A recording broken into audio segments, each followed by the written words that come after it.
नमस्कार, स्वागत है न्यूज 21 में। मैं हूं आपके साथ हर्षदा दोषी और आइए आपको सीधे लाइव लिए चलते हैं संसद भवन, जहां वित्त मंत्री निर्मला सीतारमण क्या कुछ कह रही हैं, सुनिए। Continues our government's efforts to A. Accelerate growth, B. Secure inclusive development, C. Invigorate private sector investments, D.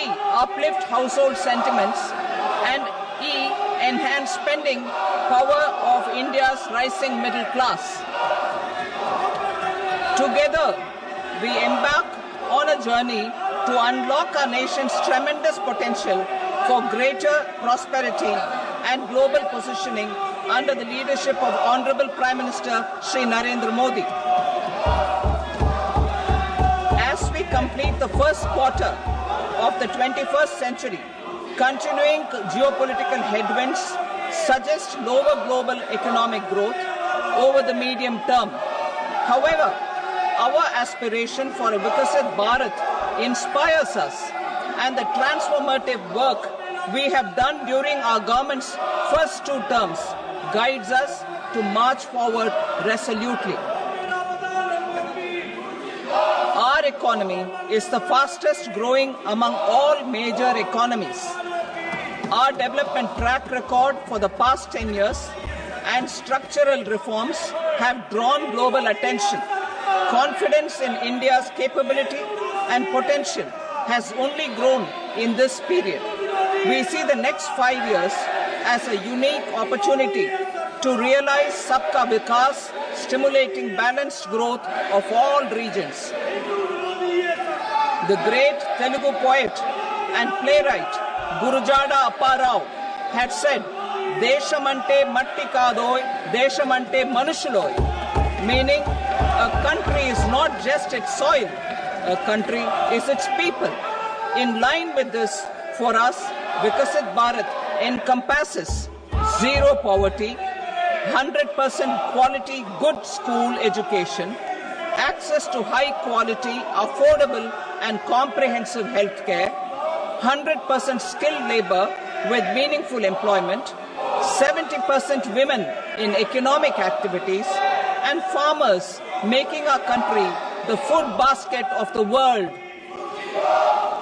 In this budget, the proposed development measures span 10 broad areas, focusing on Garib, youth, Annadata, and Nari, spurring agricultural growth and productivity, building rural prosperity and resilience, taking everyone together on an inclusive growth path, boosting manufacturing and furthering Make in India, supporting MSMEs, enabling employment-led development, investing in people, economy, and innovation, securing energy supplies, promoting exports, and nurturing innovation. For this journey of development, our four powerful engines are agriculture, MSME, investments, and exports.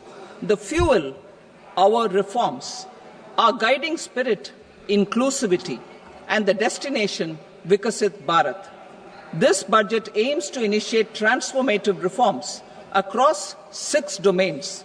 During the first 5 years, these will augment our growth potential and global competitiveness.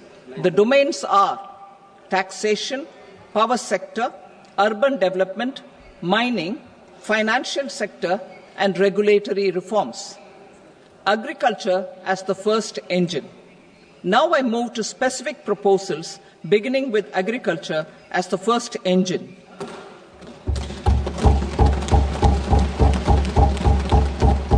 Prime Minister Dhan Dhanya Krishi Yojana, developing agri-districts program.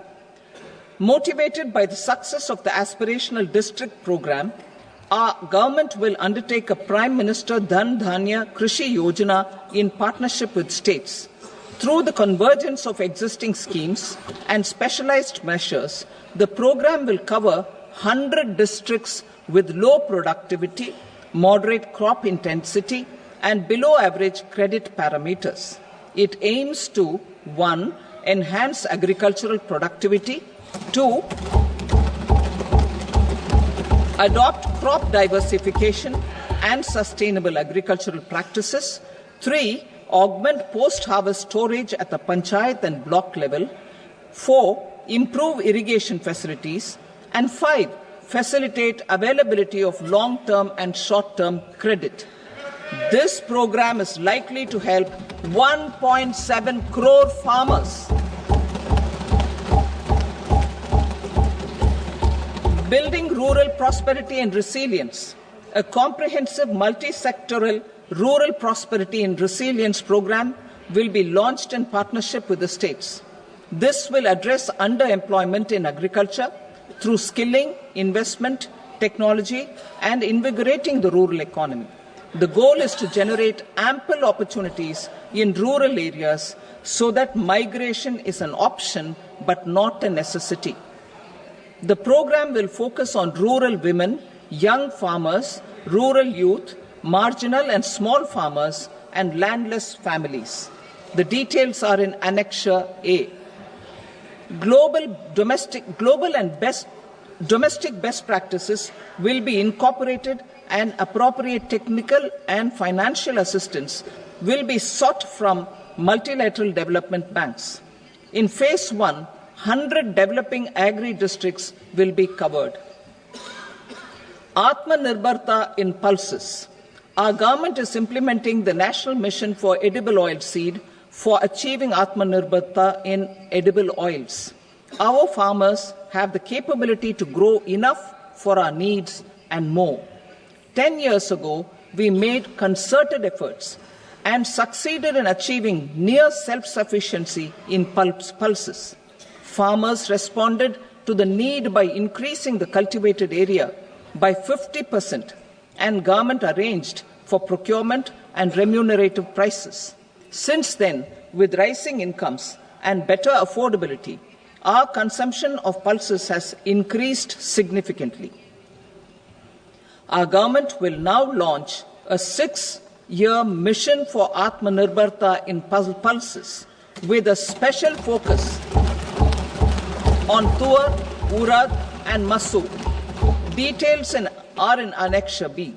Central agencies such as NAFED and NCCF will be ready to procure these 3 pulses as much as offered during the next 4 years from farmers who register with these agencies and enter into agreements.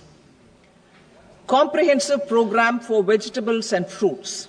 It is encouraging that our people are increasingly becoming aware of their nutritional needs. It is a sign of a society becoming healthier.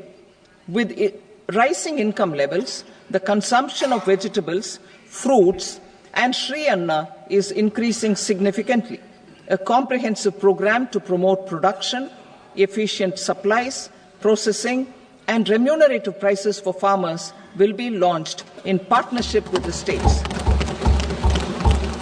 Appropriate institutional mechanisms for implementation and participation of farmer producer organizations and cooperatives will be set up. Makhana Board in Bihar. For this, there is a special opportunity for the people of Bihar. A Makhana Board will be established in the state to improve production, processing, value addition, and marketing of makhana. The people engaged in these activities will be organized into FPOs. The board will provide hand-holding and training support to makhana farmers and will also work to ensure they receive the benefits of all relevant government schemes. A national mission on high-yielding seeds will be launched, aimed at 1. Strengthening research ecosystem, 2. Targeted development and propagation of seeds with high yield, pest resistance, and climate resilience, and 3. Commercial availability of more than 100 seed varieties released since July 2024. India ranks second largest globally in fish production and aquaculture. Seafood exports are valued at 60,000 crore rupees. To unlock the untapped potential of the marine sector, our government will bring in an enabling framework for sustainable harnessing of fisheries from Indian exclusive economic zone and high seas, with a special focus on the Andaman and Nicobar and Lakshadweep Islands. For the benefit of lakhs of cotton growing farmers, I am pleased to announce a mission for cotton productivity. This 5-year mission will facilitate significant improvements in productivity and sustainability of cotton farming and promote extra long staple cotton varieties. The best of science and technology support will be provided to farmers. Aligned with our integrated 5F vision for the textile sector, this will help in increasing incomes of the farmers and ensure a steady supply of quality cotton for rejuvenating India's traditional textile sector. Kisan credit cards facilitate short-term loans for 7.7 crore farmers, fishermen, and dairy farmers. The loan limit under modified interest subvention scheme will be enhanced from 3 lakh rupees to 5 lakh rupees for loans taken through the KCC. For Atmanirbharta in urea production, our government had reopened 3 dormant urea plants in the eastern region. To further augment urea supply, a plant with annual capacity of 12.7 lakh metric tons will be set up at Namrup in Assam.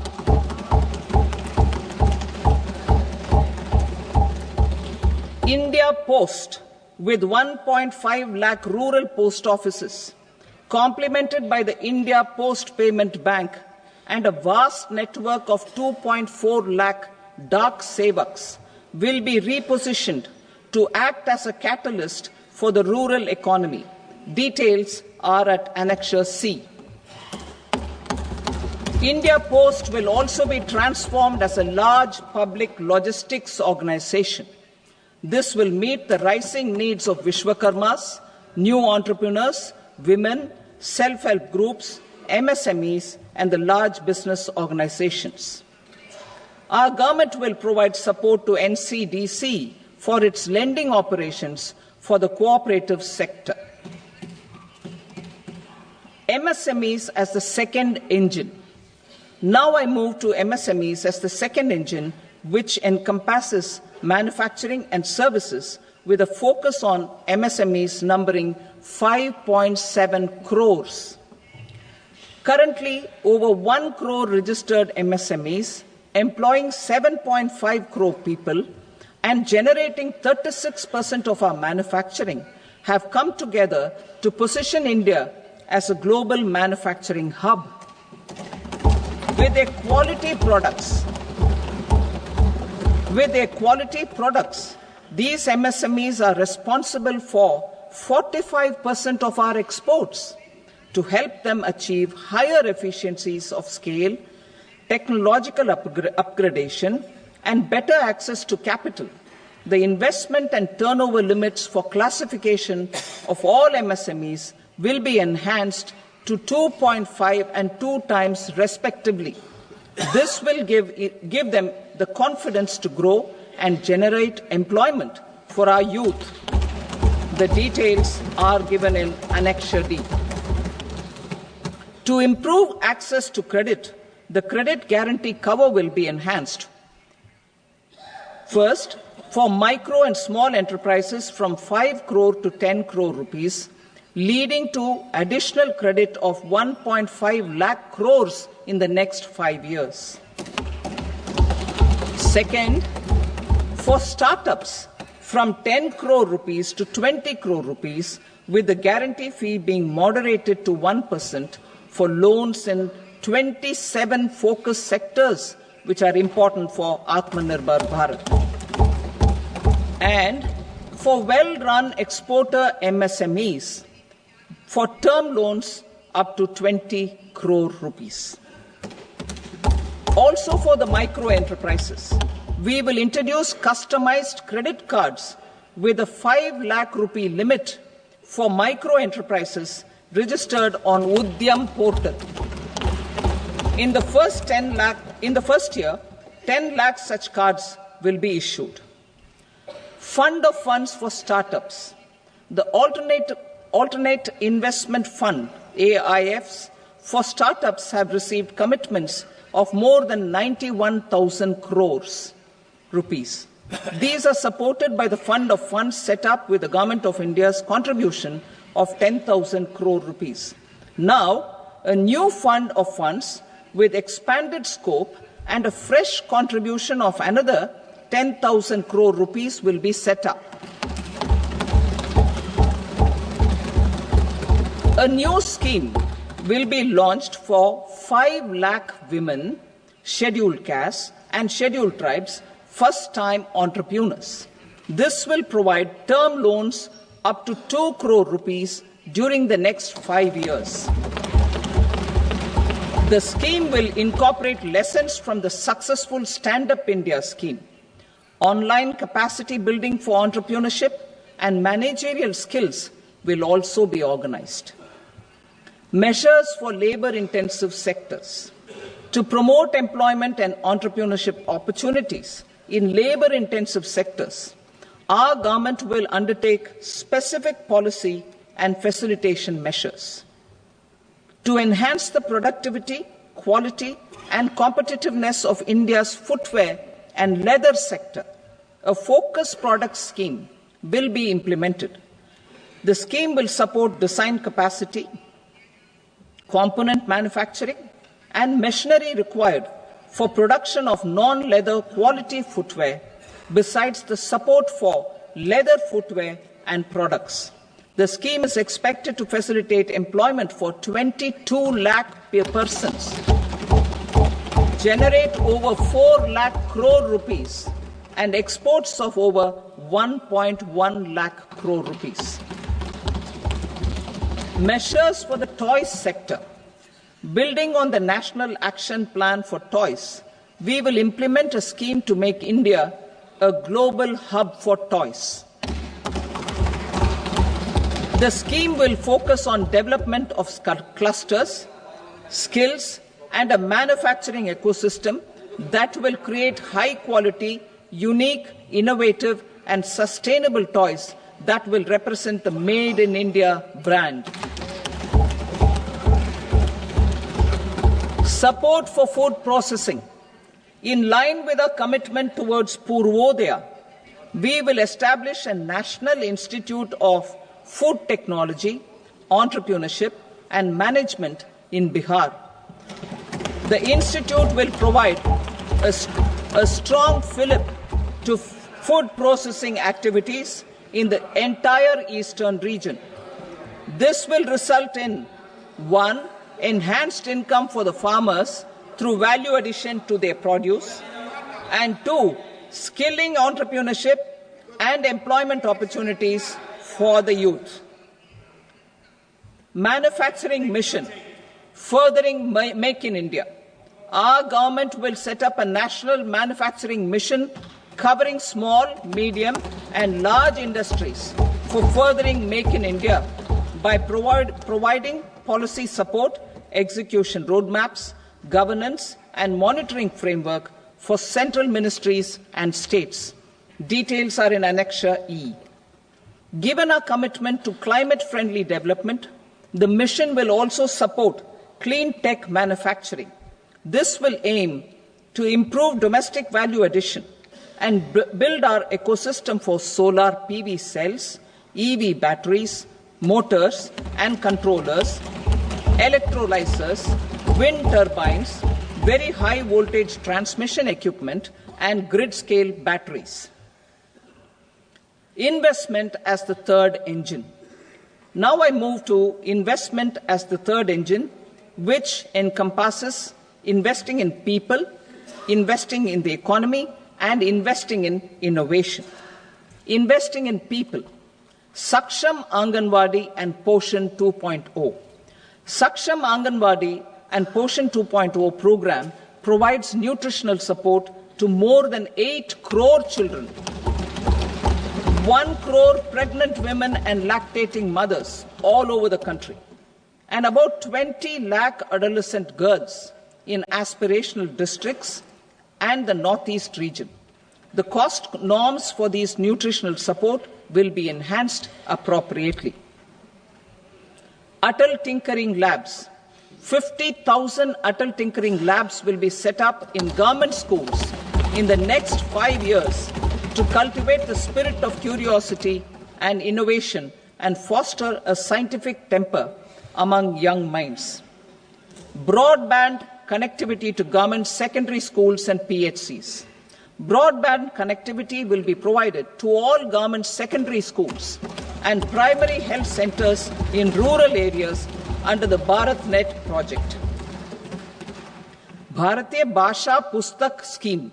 We propose to implement a Bharatiya Bhasha Pustak scheme to provide digital form Indian language books for schools and for higher education.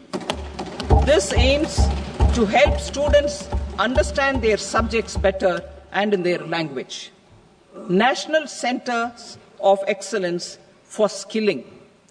Building on the initiative announced in the July 24 budget, 5 national centers of excellence for skilling will be set up with global expertise and partnerships to equip our youth with the skills required for Make for India, Make for the World manufacturing. The partnership will cover curriculum design, training of trainers, and a skills certification framework and periodic reviews. Expansion of capacity in IITs. Total number of students in 23 IITs has increased 100% from 65,000 to 1.35 lakh in the past 10 years.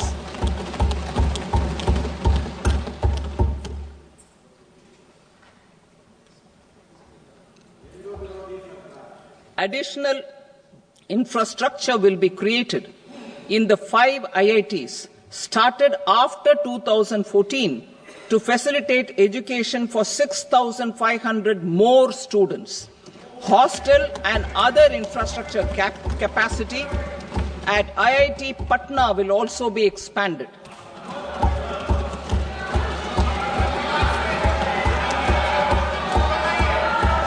Center of Excellence.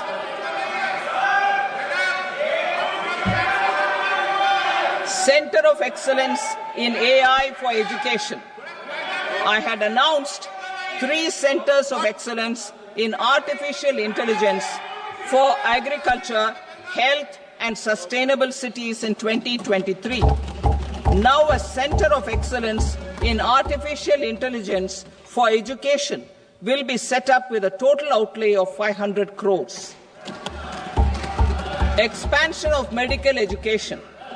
Our government has added almost 1.1 lakh undergraduate and postgraduate medical education seats in 10 years, an increase of 130%. In the next year, 10,000 additional seats will be added in medical colleges and hospitals towards the goal of adding 75,000 seats in the next 5 years.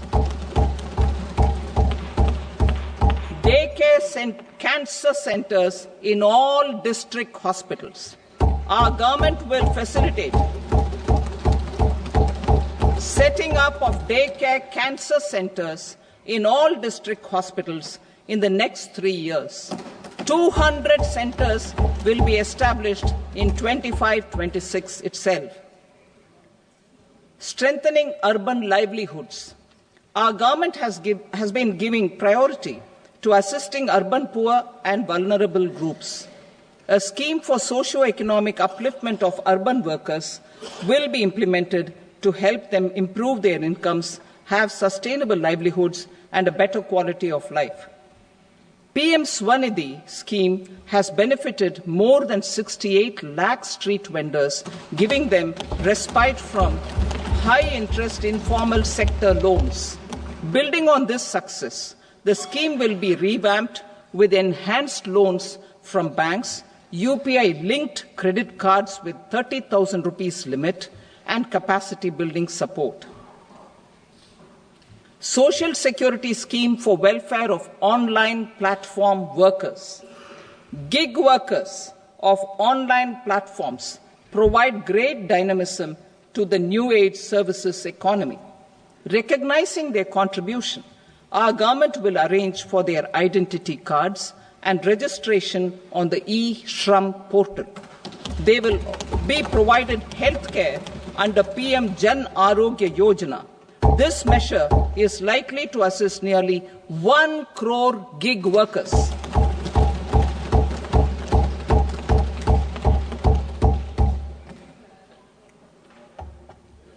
Investing in the economy, public-private partnership in infrastructure. Each infrastructure-related ministry will come up with a 3-year pipeline of projects that can be implemented in PPP mode. States will also be encouraged to do so and can seek support from the India Infrastructure Project Development Fund, which is a scheme to prepare PPP proposals. Support to states for infrastructure. An outlay of 1.5 lakh crore is proposed for the 50-year interest-free loans to states for capital expenditure and incentives for reforms. Building on the success of the first asset monetization plan announced in 2021, the second plan for 2025 to 30 will be launched to plow back capital of 10 lakh crore in new projects. Regulatory and fiscal measures will be fine-tuned to support the plan. Jal Jeevan Mission. Since 2019, 15 crore households, representing 80% of India's rural population, have been provided access to portable tap water connections.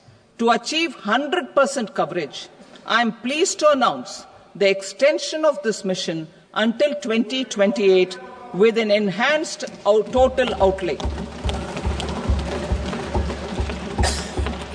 The mission's focus will be on the quality of infrastructure and O&M of rural piped water supply schemes through Jan Bhagidari. A separate MOU or separate MOUs will be signed with the states and union territories to ensure sustainability and citizen-centric water services delivery. Urban sector reforms. Building on the July budget proposals, urban sector reforms related to governance, municipal services, urban land and planning will be incentivized. Urban Challenge Fund. The government will set up an urban challenge fund of 1 lakh crore rupees to implement the proposals for cities as growth hubs, creative redevelopment of cities, and for water and sanitation purposes announced in the July budget.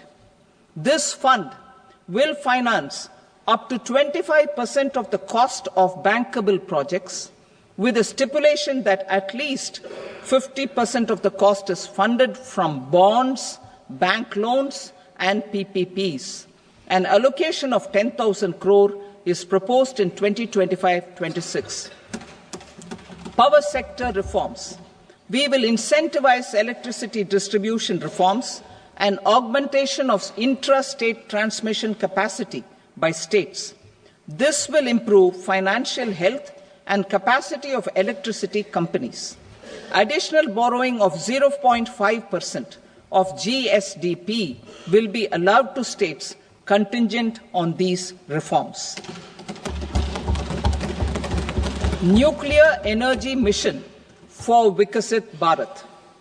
Development of at least 100 gigawatt of nuclear energy by 2047 is essential for our energy transition efforts. For an active partnership with the private sector towards this goal, amendments to the Atomic Energy Act and the Civil Liability for Nuclear Damage Act will be taken up. A nuclear energy mission for research and development of small modular reactors with an outlay of 20,000 crore will be set up. At least 5 indigenously developed small modular reactors will be operationalized by 2033. Shipbuilding. The shipbuilding financial assistance policy will be revamped to address cost disadvantages. This will also include credit notes for shipbreaking in Indian yards to promote the circular economy. Large ships above a specified size will be included in the infrastructure harmonized master list. Shipbuilding clusters will be facilitated to increase the range, categories, and capacity of ships. This will include additional infrastructure, facilities, skilling, and technology to develop the entire ecosystem. Maritime Development Fund. For long-term financing for the maritime industry, a Maritime Development Fund with a corpus of 25,000 crore rupees will be set up. This will be for distributed support and promoting competition. This will have up to 49% contribution by the government, and the balance will be mobilized from ports and from private sector. Udaan regional connectivity schemes. Udaan has enabled 1.5 crore middle-class people to meet their aspirations for speedier travel. The scheme has connected 88 airports, and operationalized 619 routes. Inspired by that success, a modified Udaan scheme will be launched to enhance regional connectivity to 120 new destinations and carry 4 crore passengers in the next 10 years. 4 crore additional passengers in the next 10 years. The scheme will also support helipads and smaller airports in hilly, aspirational, and northeast regional districts. Greenfield airports will be facilitated in Bihar to meet the future needs of the state. These will be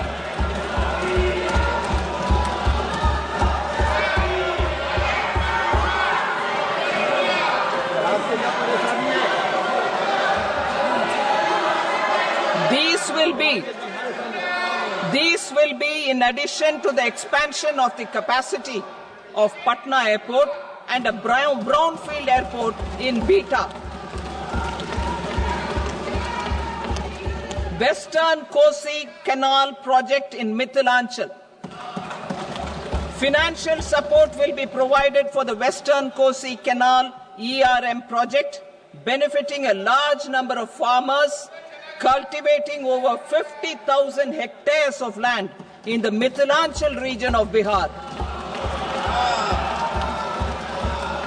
Mining sector reforms. Mining sector reforms, including those for minor minerals, will be encouraged through sharing of best practices and institutions of a state mining index. A policy for recovery of critical minerals from tailings will be brought out. Under the special window for affordable and mid-income housing, SWAMI, 50,000 dwelling units in stressed housing projects have been completed and keys handed over to home buyers. Another 40,000 units will be completed in 2025, further helping middle-class families who were paying EMIs on loans taken for apartments while also paying rent for their current dwellings. Building on this success, SWAMI Fund 2 will be established as a blended finance facility with contribution from the government, banks, and private investors. This fund of 15,000 crore rupees will aim for expeditious completion of another 1 lakh units. PM Gati Shakti data for private sector. For furthering PPPs and assisting the private sector in project planning, access to relevant data and maps from the PM Gati Shakti portal will be provided. Tourism for employment-led growth. Top 50 tourist destination sites in the country will be developed in partnership with states through a challenge mode. Land for building key infrastructure will have to be provided by the states. Hotels in these destinations will be included in the infrastructure harmonized list. The following measures will be taken for facilitating employment-led growth. Organizing intensive skill development programs for our youth, including in institutes of hospitality management. Providing mudra loans for homestays. Improving ease of travel and connectivity to tourist destinations. Providing performance-linked incentives to states for effective destination management, including tourist amenities, cleanliness, and marketing efforts, and introducing streamlined e-visa facilities along with visa fee waivers for certain tourist groups. Continuing with the emphasis on places of spiritual and religious significance, in the July budget, there will be a special focus on destinations related to the life and times of Lord Buddha. Medical tourism and heal in India. Medical tourism and heal in India will be promoted in partnership with the private sector, along with capacity building and easier visa norms. Investing in innovation. To implement private sector-driven research, development, and innovation initiatives announced in the July budget, I am now allocating 20,000 crore rupees for this purpose.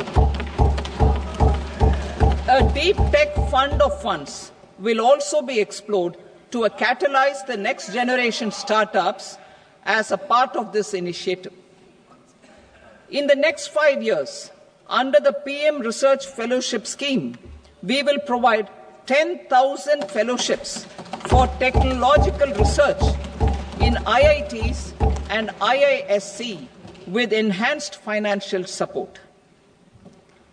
The second gene bank with 10 lakh germplasm lines will be set up for future food and nutritional security. This will provide conservation support to both public and private sectors for genetic resources. We will start a national geospatial mission to develop foundational geospatial infrastructure and data. Using PM Gati Shakti, this mission will facilitate modernization of land records, urban planning, and design of infrastructure projects. A Gyan Bharatam mission for survey, documentation, and conservation of our manuscript heritage with academic institutions, museums, libraries, and private collectors will be undertaken to cover more than 1 crore manuscripts. We will set up a national digital repository of Indian knowledge systems for knowledge sharing. Now I move to exports as the fourth engine.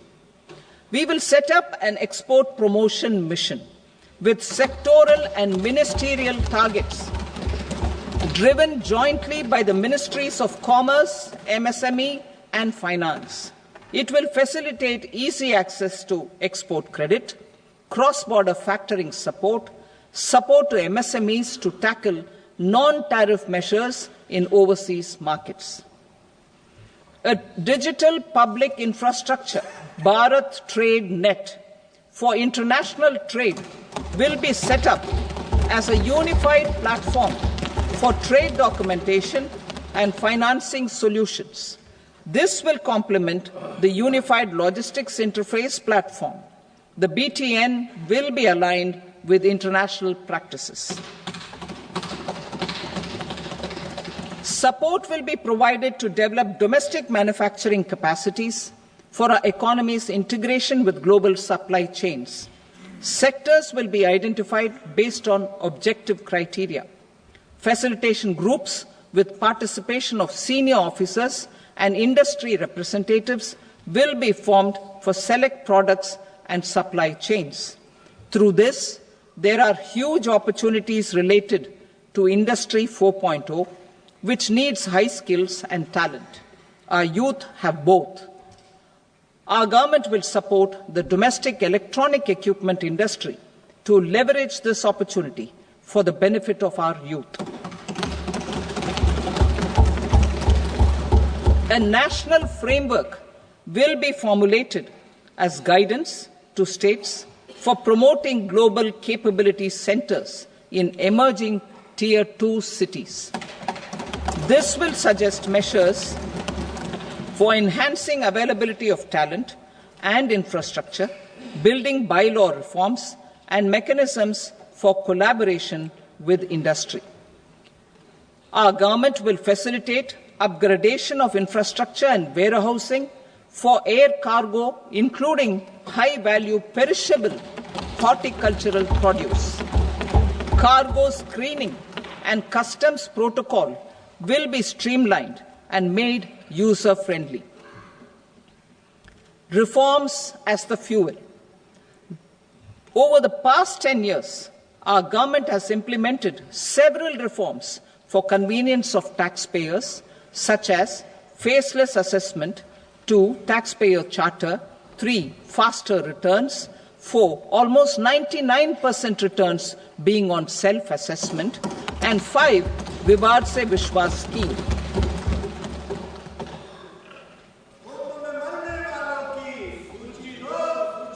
Continuing these efforts, I reaffirm the commitment of the Tax Department to trust first, scrutinize later.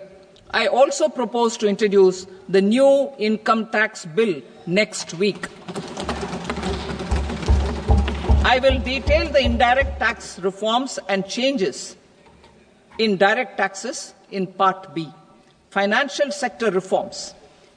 The FDI limit for the insurance sector will be raised from 74 to 100%. This enhanced limit will be available for those companies which invest the entire premium in India.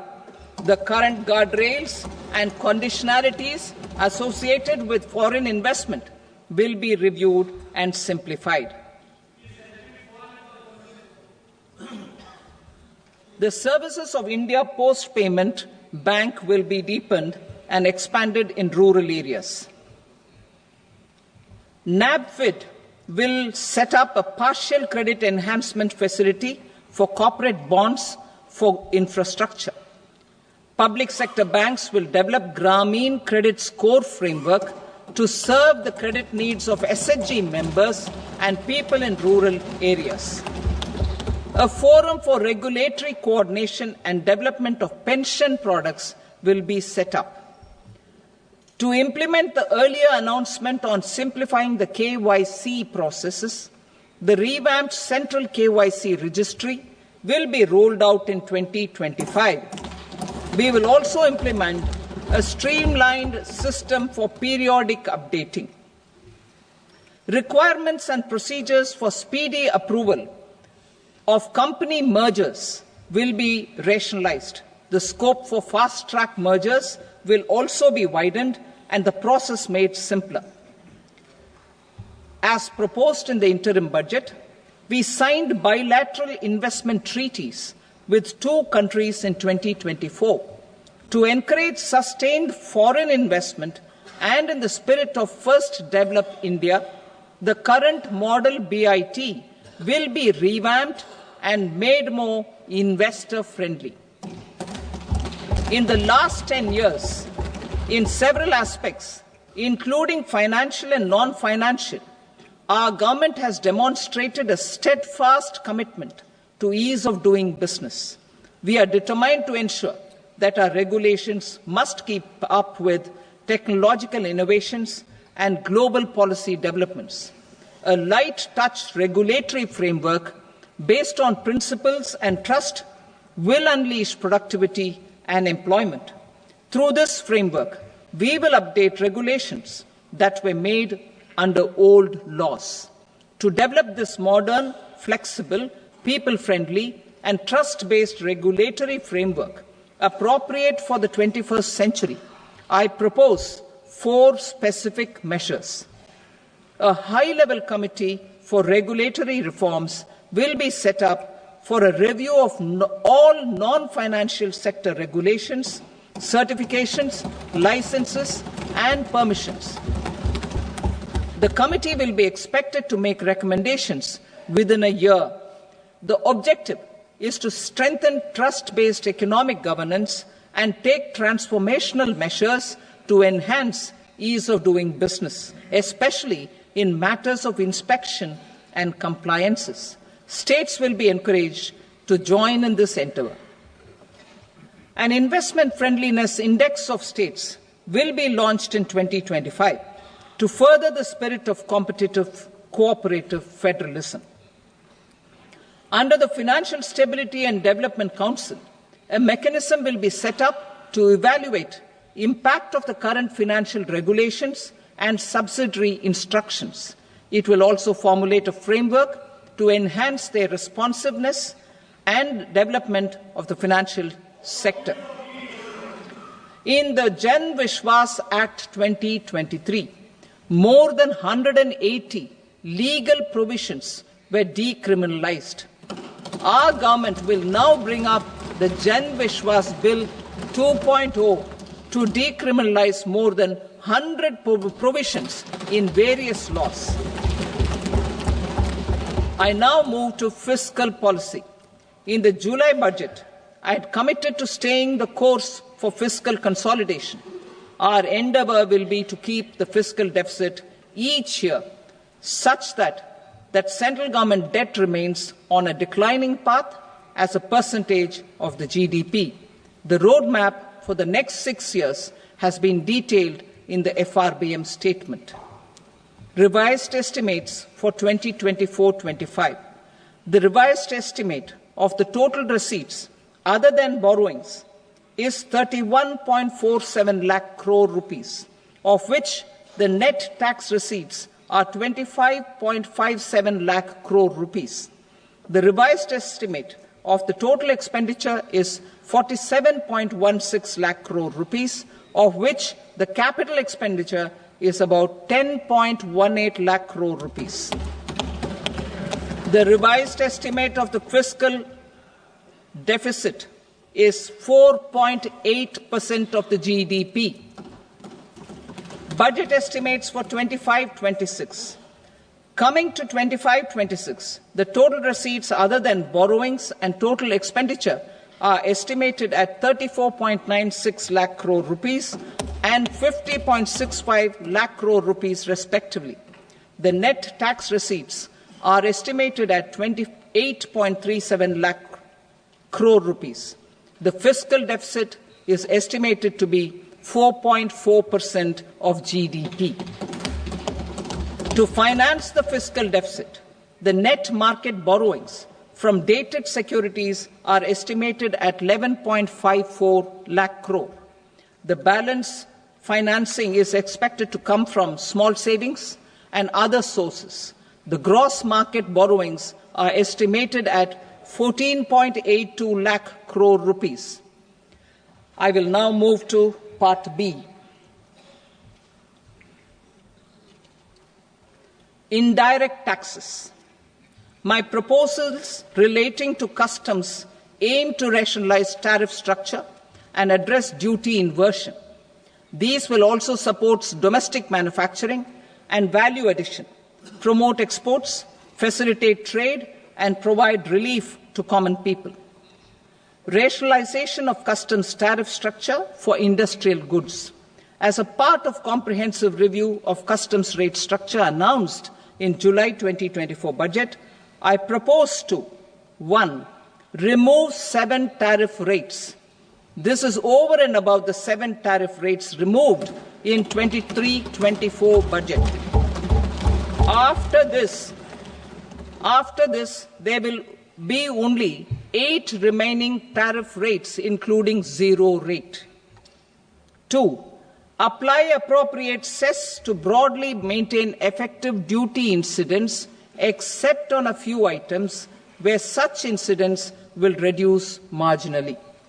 3. Levy not more than one cess or surcharge. Therefore, I propose to exempt social welfare surcharge on 82 tariff lines that are subject to a cess. I shall now take up sector-specific proposals.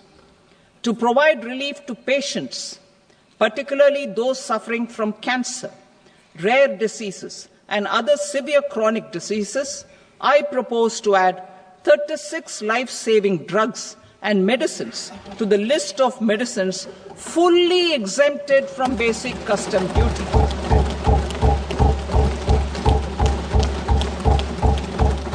I also propose to add 6 life-saving medicines to the list attracting concessional custom duty of 5%.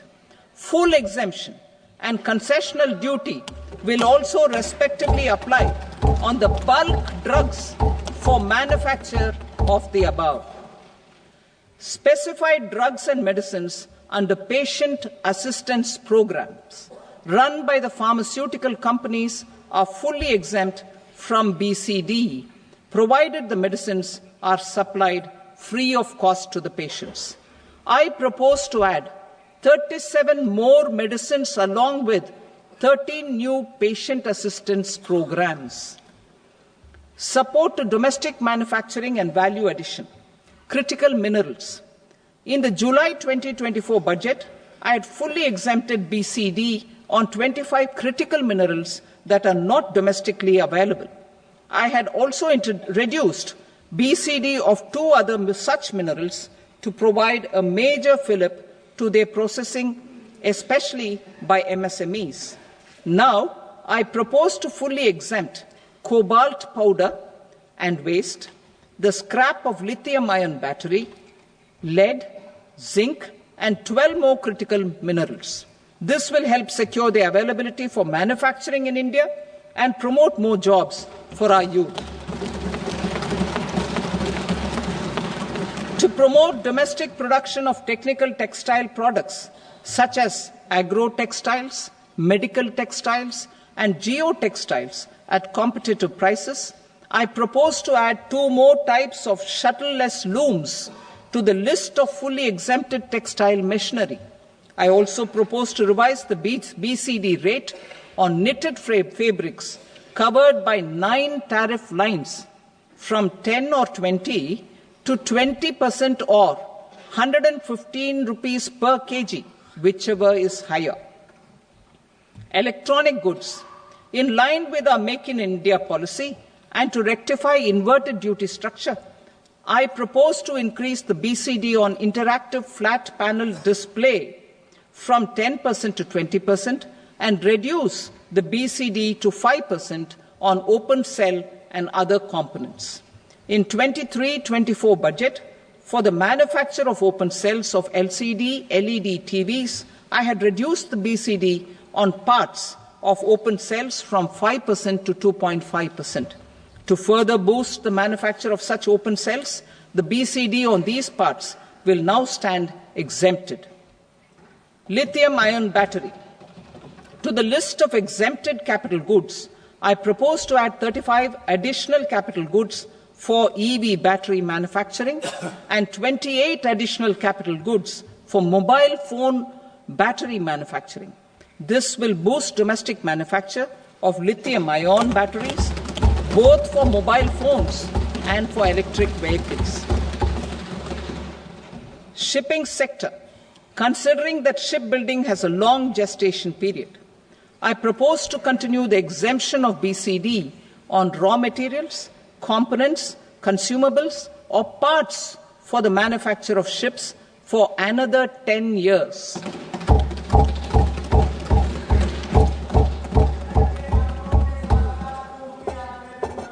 I also propose the same dispensation for shipbreaking to make it more competitive. Telecommunication. To prevent classification disputes, I propose to reduce the BCD from 20% to 10% on carrier-grade Ethernet switches to make it at par with non-carrier-grade Ethernet switches. Export promotion. To facilitate exports of handicrafts, I propose to extend the time period for export from 6 months to 1 year, further extendable by another 3 months if required. I also propose to add 9 items to the list of duty-free inputs. Leather sector. I propose to fully exempt BCD on wet blue leather to facilitate imports for domestic value addition and employment. I also propose to exempt crust leather from 20% export duty to facilitate exports by small tanners. Marine products. To enhance India's competitiveness in the global seafood market, I propose to reduce BCD from 30% to 5% on frozen fish paste, surimi, for manufacture and export of its analog products. I also propose to reduce BCD from 15% to 5% on fish hydrolysates for manufacture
to facts and pay duty with interest but without penalty. This will incentivize voluntary compliance. However, this will not apply in cases where department has already initiated audit or investigation proceedings. For industry to better plan their imports, I propose to extend the time limit for the end use of imported inputs in the relevant rules from 6 months to 1 year. This will provide operational flexibility in view of cost and uncertainty of supply. Further, such importers will now have to file only quarterly statements instead of a monthly statement.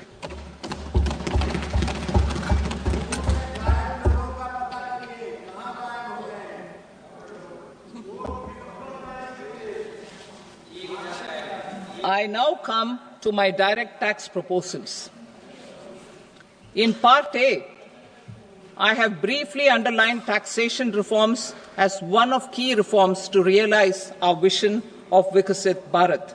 In respect of criminal law, our government had earlier ushered in Bharatiya Nyaya Sanhita, replacing Bharatiya Danda Sanhita. I am happy to inform this august House and the country that for new income tax bill will carry forward the same spirit of Nyaya in its drafting as well. The new bill will be clear and direct in text, with close to half of the present law in terms of both chapters and words. It will be simple to understand for taxpayers and tax administrators, leading to tax certainty and reduced litigation. Reforms, however, are not a destination. They are means to achieve good governance for our people and economy. Providing good governance primarily involves being responsive. The Tirukural captures this in verse 542, which reads, "Vaanokki vaazhum ulagallam, mannavan kol nokki vaazhum kudi," meaning, just as the living beings live expecting rains, Citizens live expecting good governance. Our government is committed to keeping an ear to the ground and a finger on the pulse and responding while balancing our national building efforts.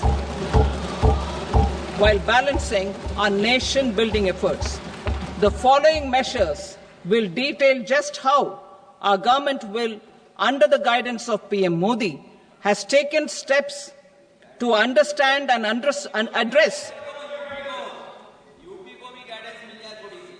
I repeat that sentence, sir.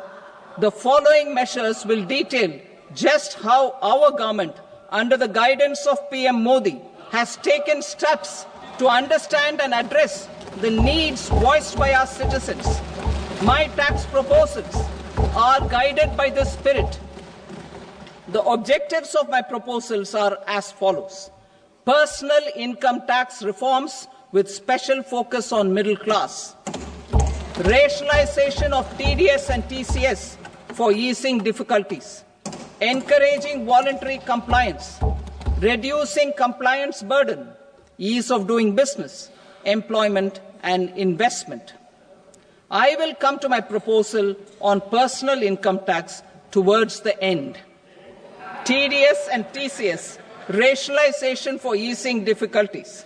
I propose to rationalize tax deduction at source, TDS, by reducing the number of rates and thresholds above which TDS is deducted. Further, threshold amounts for tax deduction will be increased for better clarity and uniformity.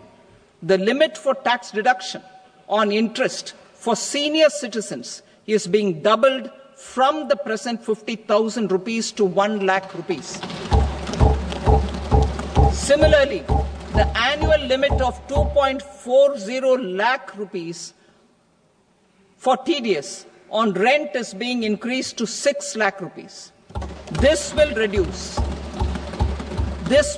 the number of transactions liable to TDS, thus benefiting small taxpayers receiving small payments. The threshold to collect tax at source, the TCS, on remittances under RBI's liberalized remittance scheme, the LRS, is proposed to be increased from 7 lakh to 10 lakhs. I also propose to remove TCS on remittances for education purposes, where such remittances is out of a loan taken from a specified financial institution. Both TDS and TCS are being applied on any transaction related to sale of goods. To prevent such compliance difficulties, I propose to omit the TCS. I also propose that the provisions of the higher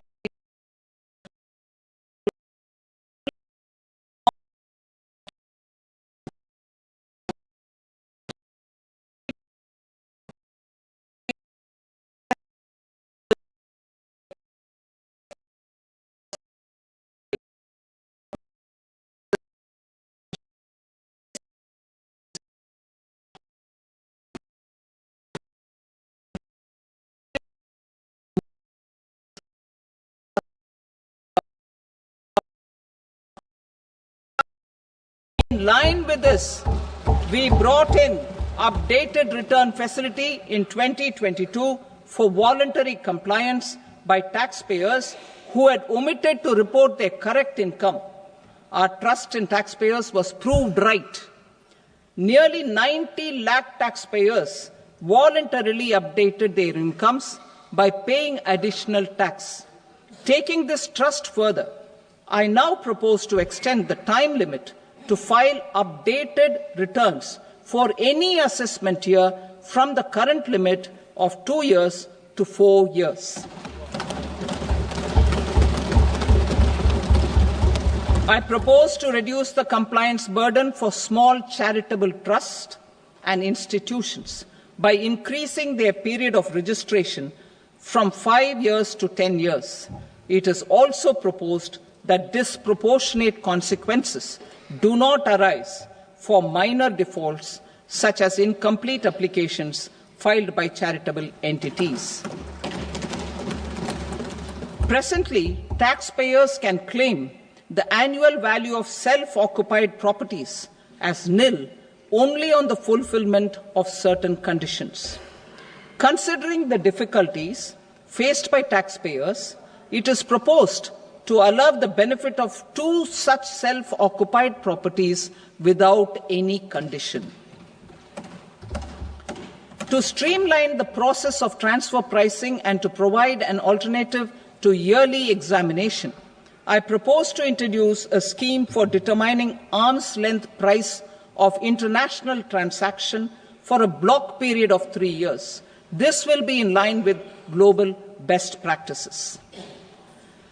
With a view to reduce litigation and provide certainty in international taxation, the scope of safe harbor rules is being expanded. A number of senior and very senior citizens have very old national savings schemes accounts. As interest is no longer payable on such accounts, I propose to exempt withdrawals made from NSS by individuals on or after 29th August 2024. I am also proposing to allow similar treatment to NPS Vatsalya accounts as is available to normal NPS accounts subject to overall limits.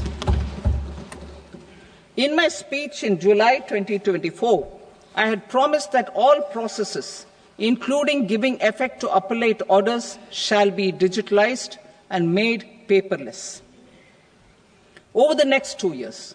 So I'm happy to announce that digitalization is being made operational now. In July 2024, we brought in the Vivad Se Vishwas scheme to resolve income tax disputes pending in appeal.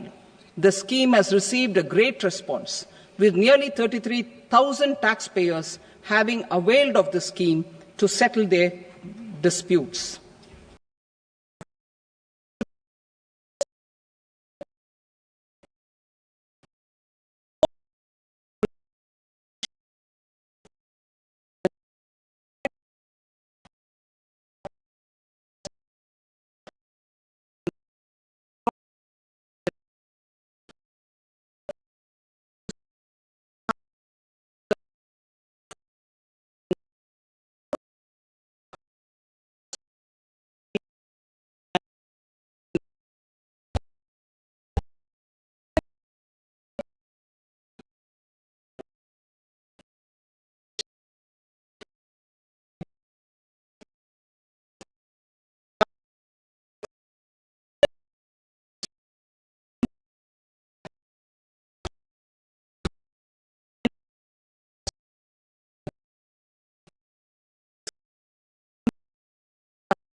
The cut-off date for commencement in IFSC has also been extended by 5 years to 31/3/2030.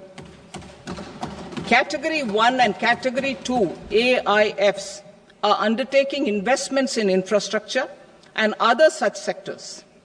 I propose to provide certainty of taxation to these entities on the gains from securities, to promote funding from sovereign wealth funds and pension funds to the infrastructure sector.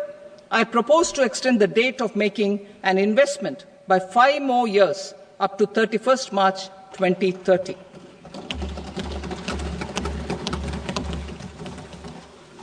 Personal income tax reforms with special focus on middle class. Democracy, demography, and demand are the key support pillars in our journey towards Vikasit Bharat. The middle class provides strength for India's growth.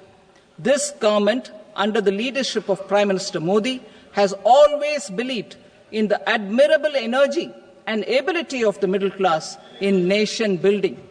In recognition of their contribution, In recognition of their contribution, we have periodically reduced their tax burden. Right after 2014, the nil tax slab was raised to 2.5 lakhs of rupees, which was further raised to 5 lakh rupees in 2019 and to 7 lakh rupees in 2023. This is reflective of our government's trust on the middle class taxpayers. I am now happy to announce that there will be no income tax payable up to income of 12 lakh rupees.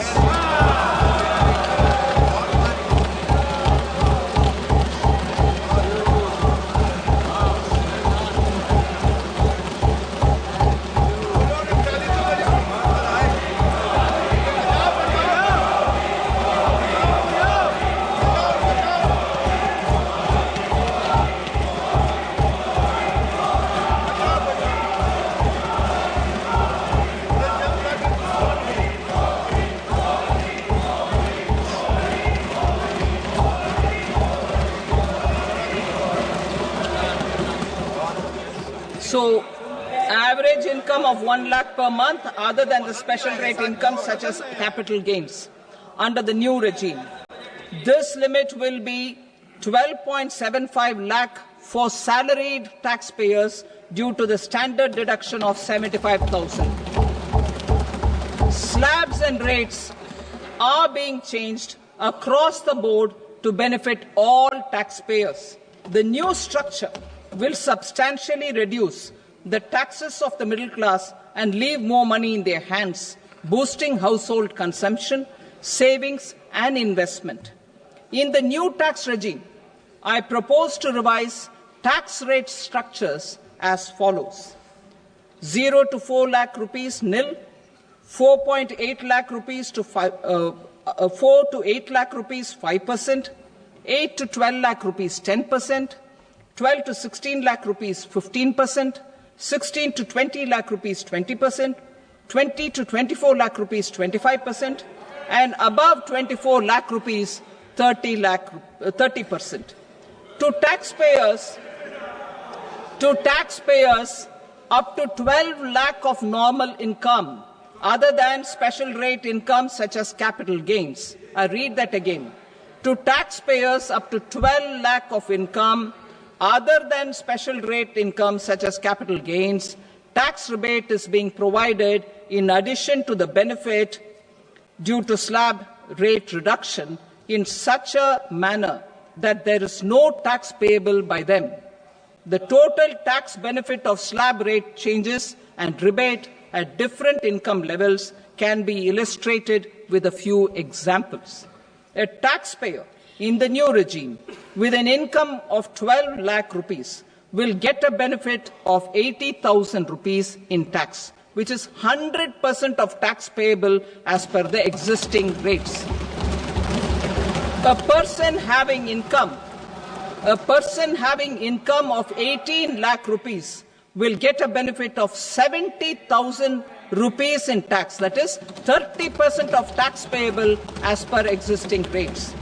A person with an income of 25 lakh gets a benefit of 1,10,000 rupees, that is 25% of his tax payable as per existing rates. Details of my tax proposals are given in the annexure. As a result of these proposals, Honourable Speaker, sir, revenue of about 1 lakh crore in direct taxes and 2,600 crores in indirect taxes will be foregone. Mr. Speaker, sir, with this, I commend the budget to this august House.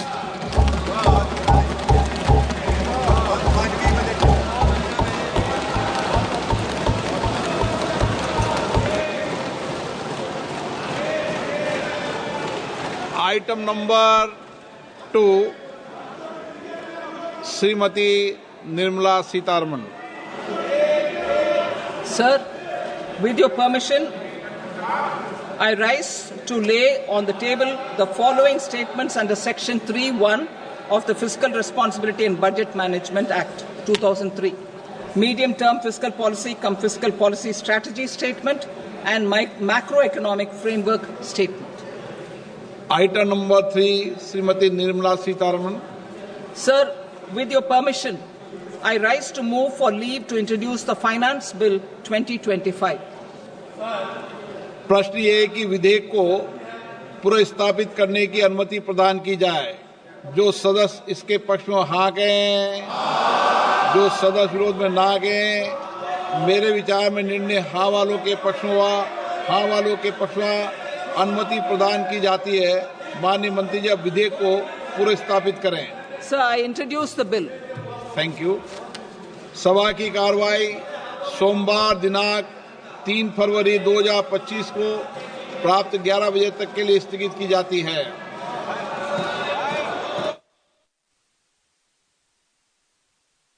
कि हमने ने बंटवारे